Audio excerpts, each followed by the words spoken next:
여러분들 구정 어떻게 보내셨습니까? 저희 가족들도 한 자리에 모여서 예배드리고 구정에 설교한 것처럼 신앙의 전통을 이어받기 위해서 우리의 부모님들 또 우리의 할아버지 할머니들 우리의 가문 선조들이 어떻게 신앙생활을 했는지를 우리 모든 가족들이 함께 모여서 예배하면서 말씀을 듣고 또 세배를 나누고 난 후에 맛있는 식사 그리고 아이들과 함께 탁구장에 가서 탁구도 치는 좋은 시간을 보냈습니다.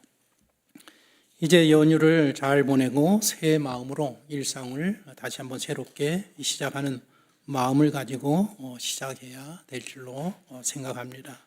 우리 함께 인사하겠습니다. 일어나 함께 갑시다.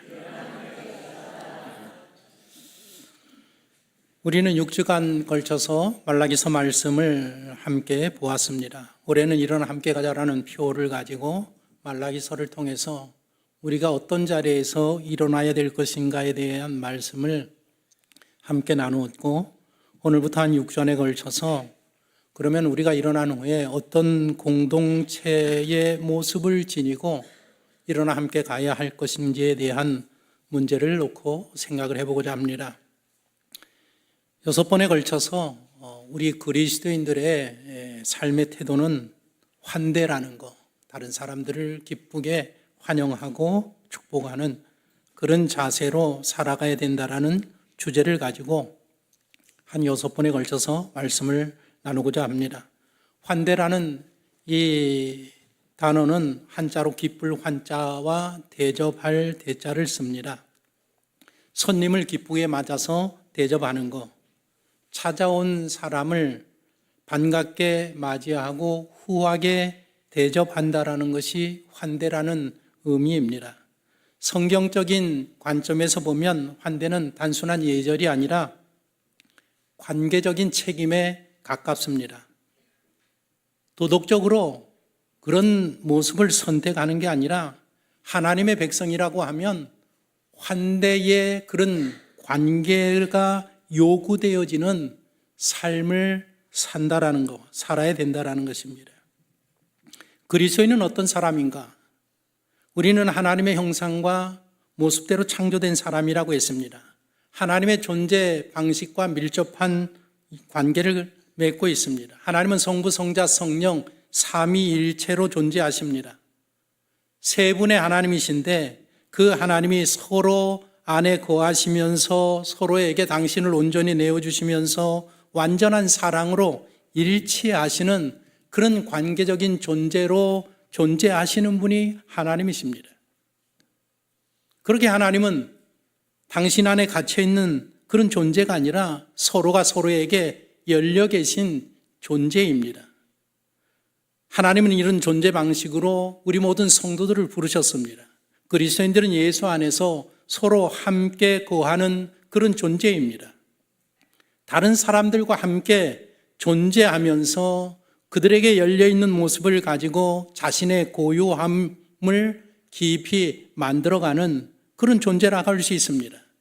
그래서 예수 그리스도는 믿는 사람들은 단순히 예수님을 믿는 사람이 아니라 예수 안에 거하고 예수님이 우리 안에 거하는 그런 사람이 바로 그리스도인들입니다.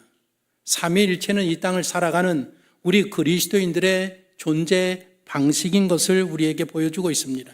그런 존재이기 때문에 그리스도인의 삶에는, 우리 성도들의 삶에는 환대라는 윤리적인 실천이 이어져 나가야 하는 것입니다.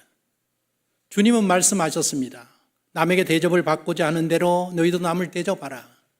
그런데 이와 똑같은 비슷한 말을 공자님도 하셨습니다. 자신이 원하지 않는 것은 남에게도 요구하지 말라라는 그런 삶의 지침을 허락했습니다. 그러나 우리 주님은 거기에서 그치지 않으시고 뭐라 말씀하셨는가 하면 너희가 만일 너희를 사랑하는 자만 사랑하면 칭찬받을 것이 무엇이냐? 죄인들도 사랑하는 자는 사랑하느니라 하시면서 오직 너희는 원수를 사랑하고 선대하며 아무것도 바라지 말고 구워주라는 삶의 원칙을 우리들에게 말씀하셨습니다.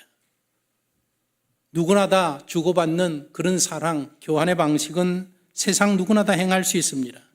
그러나 우리 그리스도인은 대가를 바라지 아니하는 그런 삶의 베품, 환대를 할 수 있는 사람들이고 그런 삶을 살아야 된다라고 말씀하셨습니다.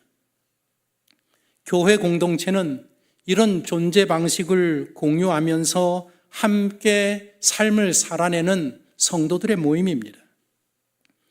우리는 하나님의 사랑을 넘치게 받은 그런 존재이기 때문에 하나님의 사랑을 필요로 하는 사람들에게 우리가 받은 사랑을 흘려 보내야 하는 그런 존재들입니다.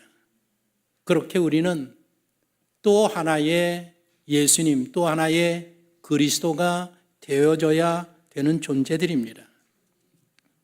아브라함은 인류 역사에서 그런 새로운 인간성의 출현을 보여주는 위대한 인물입니다. 창세기에 기록된 인류 역사를 보면 천지를 창조한 후에 다른 사람에 대한 폭력으로 이 역사가 전개되어집니다. 가인이라는 형이 동생 아벨을 죽이는 폭력을 행하고 또 라멕이라는 사람은 복수를 다짐하는 그런 모습을 보여주고 그 후손들은 바벨탑을 쌓으면서 사람들과 단절을 이제 이루어가고 있습니다. 그런 세계 역사의 흐름 속에서 다른 사람, 타자에 대해서 환대하는 사람이 등장합니다. 바로 그 사람이 아브라함입니다. 오늘 본문의 말씀은 언약 백성들은, 예수 그리스도를 믿는 사람들은 어떤 사람인가, 그들의 정체성을 보여주는 그런 말씀입니다. 바로 우리 그리스도인들은 환대하는 사람들이라는 것을 보여주고 있습니다. 우리는 아브라함의 배경, 그가 어떤 사람인가에 대해서 아는 것이 좀 중요합니다. 아브라함의 배경을 보면 그는 최초로 문자를 사용한 사람들이 살았던 곳에 살았습니다. 저 아시아의 서쪽 끝, 유럽 동쪽 끝, 메소포타미아라는 지역에 살았습니다. 오늘날 이라크와 이란이 위치한 그런 지역입니다. 그 지역에서 인류 최초의 문명이 탄생합니다. 메소포타미아 문명을 세운 사람은 수메르인들입니다. 이 수메르인들이 당시 세계 중심 도시 우르라는 도시를 건설합니다. 바로 아브라함의 고향이 우르입니다. 아브라함은 인류 최초 문명의 중심부 우르에 거주하면서 세상의 가장 문명의 혜택을, 모든 것들을 한 몸에 받은 사람입니다. 인류 최초의 문자, 서령 문자를 그들이 사용을 했습니다. 그 시대, 지금으로부터 4,000년 전에 벌써 곱셈, 나눗셈, 제곱근 12진법을 사용해서 원이라는 것이 360도라는 것을 벌써 그 시대에 사용했습니다. 물시계를 만들었었고 태음력을 고안했고 다리를 건설할 때 아치와 볼트라는 것들을 사용을 했고, 그리고 지붕을 둥글게 만드는 이 도매 형식을 수메르인들이 처음으로 건축 기법에 사용한 사람들입니다. 그리고 인류 최초의 문학이라고 알려진 길가메시 서사시라는 문학 작품을 기록한 사람들입니다. 이 전설 속에 우르라는 이 도시가 전설 속에만 있었다고 생각을 했는데 1920년에 영국의 고고학자 율리라는 사람이 이 우르라는 도시를 발굴해냈습니다. 그래서 실제로 존재하는 도시라는 것을, 그리고 존재했던 문명을 밝혀냈습니다. 그런데 주목할 부분들은 수메르인들의 종교입니다. 그들의 종교를 보면 현세적인 종교입니다. 영적인 내용을 거의 찾아볼 수가 없습니다. 그들이 섬기는 신은 영적인 존재가 아니라 인간처럼 나약하고 또 열정을 동시에 지닌 그런 존재로 비춰지고 있습니다. 그러나 아브라함이 믿던 신은, 하나님은 인간의 영혼과 대화할 수 있는 절대적인 신이고 우리 모든 인간의 삶의 위안과 영적 평화를 가져다주는 그런 신이었었습니다. 당시 인류가 전혀 모르고 있었던 그런 하나님, 그런 신을 섬기는 신앙을 아브라함 홀로 가지고 있었다라는 것입니다. 그렇게 발달한 수메르 문명이 1500년밖에 유지하지 못합니다. 하무라비 법전이라는 유명한 법전을 만들어낸 그 바빌로니아에 의해서 1500년 만에 무너지고 맙니다. 그때가 기원전 2000년쯤 되었을 때입니다. 그 시대에 바로 그 무너지는 그 시대에 아브라함 가족이 우르를 떠나게 됩니다. 가족들이 집단으로 이주하는 것을 보면 아마 어쩌면 하나님의 부르심이 우르라는, 그리고 수메르 문명이 무너지는 침공당할 때에 그 즈음에 하나님께서 아브라함의 가족을 부르셔서 피난시키고 가나안으로 보낸 것이 아닌가라고 우리가 생각을 해볼 수 있습니다.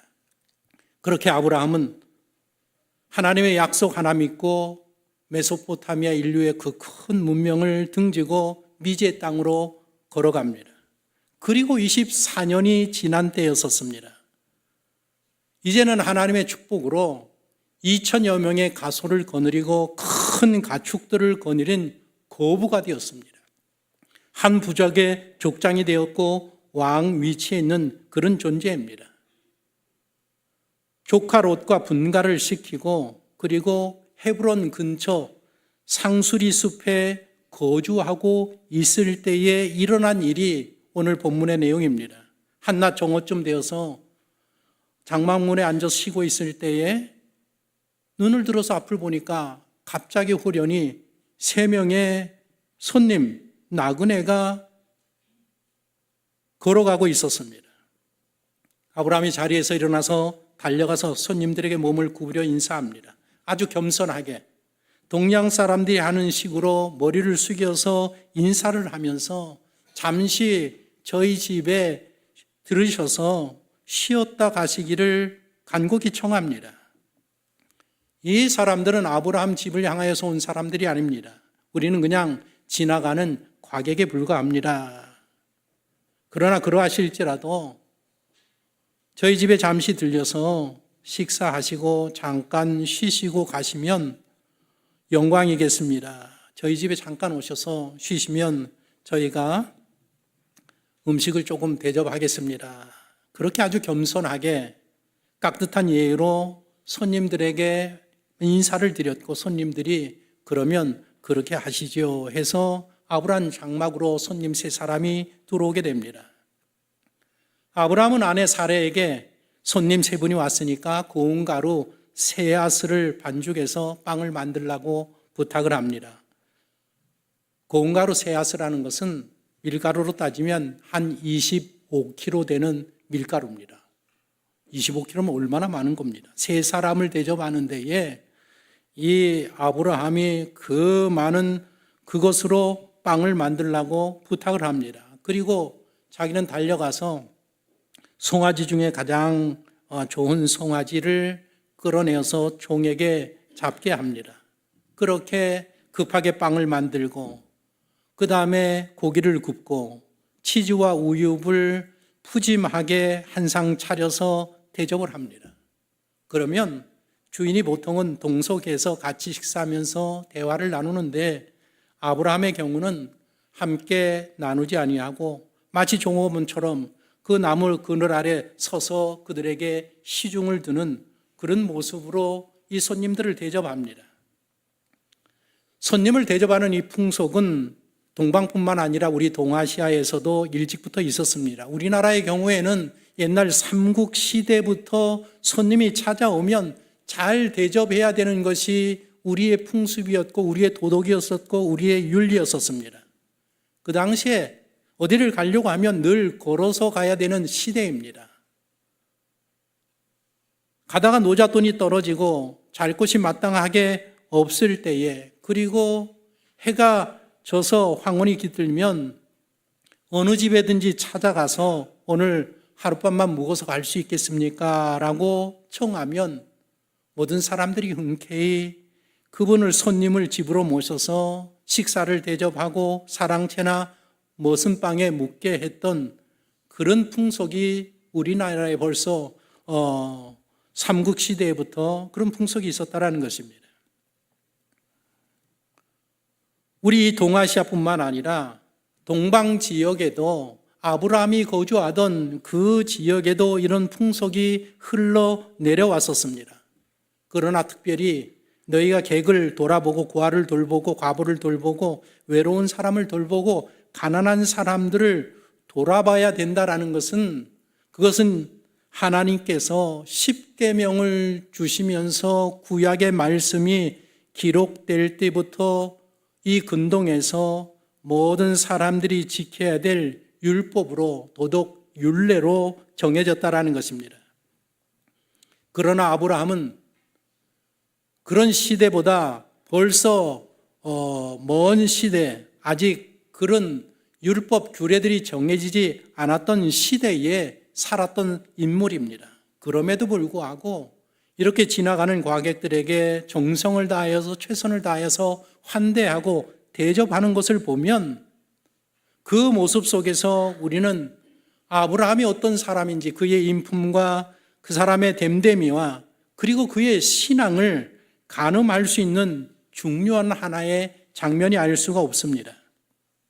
아브라함은 2000여 명이나 가소를 거느린 한 족장이고 왕 같은 사람입니다. 그럼에도 불구하고 이 손님들을 대할 때에 얼마나 겸손하게 대하는지, 그리고 그들을 호칭할 때에 선생님이 아니라 주여, 원어로 보면 아도나이라고 정말 아주 훌륭한 왕에게만 쓰는, 그 높으신 분에게만 쓰는 주여 아도나이라는 그런 용어를 사용하고 있습니다. 아마 어쩌면 아브라함이 이 사람들의 모습 알지 못하지만 그들에게서 느껴지는 그 인품, 그런 모습 속에서 그런 겸비한 태도를 가졌다고 취했다고 할 수 있지만, 하나님을 믿는 이 아브라함은 벌써 그의 신앙과 인격과 인품이 그렇게 깊어지는 사람이 되어 있었다라는 것입니다.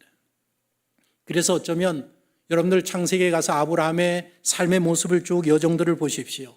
가는 곳마다 아브라함을 배척하고 아브라함을 밀어냈다라는 그런 구절들이 없습니다. 가는 곳마다 이방 사람들이, 이방인들이 자기 동네에 왔는데, 자기의 거주지에 왔는데 내밀지 아니하고 텃세를 부리지 아니하고 그를 반겨 맞으면서 서로 형제의 의의를 맺는 그런 모습들이 성경에 쭉 기록되어 있습니다.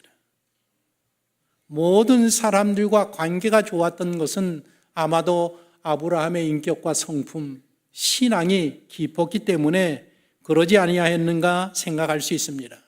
오늘 이 본문의 사건을 신약성경 히브리서를 기록한 기자는 무엇이라고 설명했는가 하면 아브라함이 부지 중에 천사를 대접했다라고 기록을 하고 있습니다. 여러분들 한번 읽어보시겠습니까? 형제 사랑하기를 계속하고 대접하기를 잊지 말라. 이로써 부지 중에 천사들을 대접한 이들이 있었느니라. 이 손님이 천사 하나님이라는 것을 생각하지 않았지만 자기도 모르는 사이에 그들을 잘 대접했더니 알고 보니까 그들이 하나님이었었고 하나님이 거느린 천사들이었었다라는 것입니다. 오늘 이 본문 18장에 나오는 이 아브라함의 환대에 대한 이야기를 제대로 이해하려고 하면 연결되어지는 먼저 번에 있는 17장 내용을 이해하는 것이 중요합니다. 창세기 17장은 어떤 내용인가 하면 하나님이 나타나셔서 아브라함의 이름을 아브라함이라고 이름을 바꿔줍니다. 그리고 언약의 증표로 너희 할례를 행하라, 모든 남자들은 할례를 행하라 하고, 그리고 사라의 이름도 사라로 바꿔주십니다. 하시면서 하신 말씀이 내년 이맘때쯤에 사라가 아들을 낳게 될 것이다. 그러면 이름을 이삭이라고 지어라 말씀하십니다. 그러면서 아브라함과 이삭과 언약, 영원한 언약을 맺을 것이라고 말씀을 하시고, 그 다음에 내심 아들이 없는 이 아브라함이 내 후손은 내 종 중에 하나가 될 것이다, 이스마엘이 나의 후손이 될 것이다 라고 생각했는데 하나님께서 뭐라고 말씀하시는가 하면 아니다, 이스마엘은 너의 후손이 아니고 이삭이 너의 후손이 될 것이다. 그러나 내가 이스마엘에게도 12 지도자가 나타나는 그런 위대한 민족으로, 위대한 왕으로 세워줄 것이다. 복 주시겠다라는 말씀을 하십니다. 그리고 이어지는 내용이 하나님 말씀대로 모든 남자들이 다 아브라함을 비롯해서 이스마엘을 비롯해서 모든 남자들이 다 할례를 받는 내용으로 17장이 마칩니다. 그리고 나서 18장에 아브라함이 3명의 손님을 맞이하는 환대하는 이야기로 연결이 됩니다. 유대인들은 이 본문의 말씀을 어떻게 해석하고 이야기하는가 하면 할례를 받은 후에 사흘 만에 하나님이 천사들과 방문했다라고 이야기를 합니다. 할례를 받으면 사흘이 되는 날에 육체적인 고통이 극에 달하게 되는데 열이 크게 나고 많이 고통스러웠다가 점차 회복된다라고 합니다. 바로 그때 고통이 극에 달했을 때에 아브라함을 방문했다라는 것입니다. 3명이 방문한 것은 한 사람은 아브라함을 치료하기 위해서, 그리고 또 한 사람은 믿음 없는 사라의 믿음을 일으켜 주시기 위해서, 그리고 또 한 사람은 소돔과 고모라를 멸망하기 위해서 3사람이 왔다라고 유대인들은 그렇게 해석을 한다는 것입니다. 어떻게 해석하든지 중요한 것은 아브라함이 그 낯선 손님들을 극진하게 환대하고 대접했다라는 것. 그래서 그들에게로부터 아브라함은 복을 받습니다. 하나님께서 복을 선언합니다. 본문 10절에 보십시오. 내년 이맘때 내가 반드시 내게로 돌아오리니 내 아내 사라에게 아들이 있을 것이다. 극진한 대접을 받은 하나님과 천사들, 극진한 대접을 받고 난 후에 하나님께서 아브라함에게 축복하기를 내 아내 사라가 아들을 낳을 것이다. 내년 이맘때 내가 올 텐데 내년 이맘때 오면 내 아내 사라가 아들을 안고 있을 것이다 라는 그 축복의 약속의 말씀을 받게 됩니다. 낯선 손님, 이 낯선 손님을 환대한 이것이 하나님의 크신 언약과 축복의 통로가 되었다라는 사실, 하나님께서 언약하신 대로 이삭이 태어나고 그를 통해서 12 아들들 이스라엘이라는 민족이 나오고 그 계보를 통해서 인류를 구원하실 메시아가 이 땅에 오시게 됩니다. 한 끼의 식사를 대접한 이 대접이 인류 구속사의 복의 통로가 되었다라는 것입니다. 이 일을 보면 우리가 누구를 환대한다라는 것은 사소한 일이 아니라 하나님의 약속을 현실로 끌어오는 행위가 된다라는 겁니다. 이처럼 하나님은 환대하는 가정, 환대하는 교회, 환대하는 신앙 공동체를 통해서 하나님의 일을 이루어 가시는 것입니다. 오늘 설교 제목을 이치고 이치해라고 정했습니다. 이게 바람직할까라고 고민하다가 제가 이치고 이치해라고 정했습니다. 이치고 이치해라는 말은 일본 차도에서 유래한 말입니다. 이치고라는 말은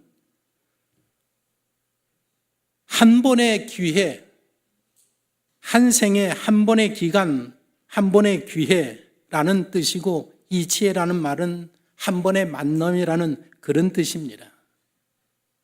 일본 차도의 법이 무엇인가 하면 손님이 오셔서 차를 대접할 때에 우리는 커피를 대접한다고 하지만 일본은 차 문화 아닙니까? 손님에게 차를 대접할 때에 어떤 마음으로 차를 대접해야 되느냐? 오늘 이 만남이 내 평생에 단 한 번의 만남이다. 이 순간은 다시 오지 못할 것이고 이분을 다시 볼 수 있는 기회는 없을 것이다 라는 그런 마음을 가지고 차 한 잔을 대접해도 극진하게 마음을 다해서 따라드려야 된다는 것이 바로 이치고 이체라는 그런 말에 담겨져 있는 뜻이라는 것입니다. 우리는 많은 사람들을 대하고 많은 사람들을 상대하고 만나게 됩니다. 사람들이 우리를 만날 때 또 우리에게 접근할 때에 정말 좋은 마음으로 순수한 의도로 아니면 어떤 안 좋은 의도와 나쁜 마음을 가지고 우리에게 다가올 수 있습니다. 그러나 그리스도인들은 그런 사람들의 의도와 상관없이 모든 사람의 만남을 주님께서 허락하시는 만남, 인도하시는 만남, 하나님의 뜻이 깃들어 있는 만남으로 생각해야 한다는 것입니다. 환대는 우리의 표호, 2026년 일어나 함께 가자라는 표의 구체적인 실천이 바로 환대하는 모습입니다. 하나님은 아브라함에게 하나님의 모습으로 나타나지 않았습니다. 아주 낯선 손님, 나그네의 얼굴로 찾아오셨습니다. 하나님은 종종 우리를 찾아오실 때에 낯선 얼굴로 오시는 것입니다. 하나님은 우리 교회에 처음 온 새신자라든지 우리를 찾아온 상처 입은 사람이라든지 우리가 만나는 어떤 믿음 없는 사람이라든지 대화 중에 나와 의견이 다른 사람이라든지 그런 모습으로 충분히 우리에게 찾아오실 수 있고 찾아오시는 분이신 것입니다. 만일 우리가 우리를 찾아온 그 사람들을 밀어낸다고 하면 하나님을 밀어내는 일이 될 수도 있습니다. 우리가 환대한다라는 것, 어떤 사람을 대접한다라는 것은 그것은 아주 거창한 어떤 프로그램이 아닙니다. 환대라는 것은 우리가 가볍게 차 한 잔을 대접할 수 있고 커피 한 잔을 대접할 수도 있고 식사 한 끼를 대접할 수도 있습니다. 그러나 우리가 그리스도인들이라고 하면 우리는 어떻게 그들을 대해야 되는가? 하나님이 보내주신 이 사람은 오늘 이 시간이 지나면 내가 다시는 만나지 못할 수도 있다라는 그런 귀한 마음을 가지고 내가 대접할 수 있는 최선을 다해서 극진하게 대접하고 그를 환영하고 그를 품는 것이 바로 우리 그리스도인들의 그리고 일어나 함께 가자라는 표를 갖고 걸어가는 우리 청파중앙교회 성도들의 삶의 모습이 되어야 할 것이라는 것입니다. 오늘 이 말씀을 기억하면서 2026년 일어나 함께 가는 우리의 삶의 모습, 방향, 태도, 자세가 무엇인가?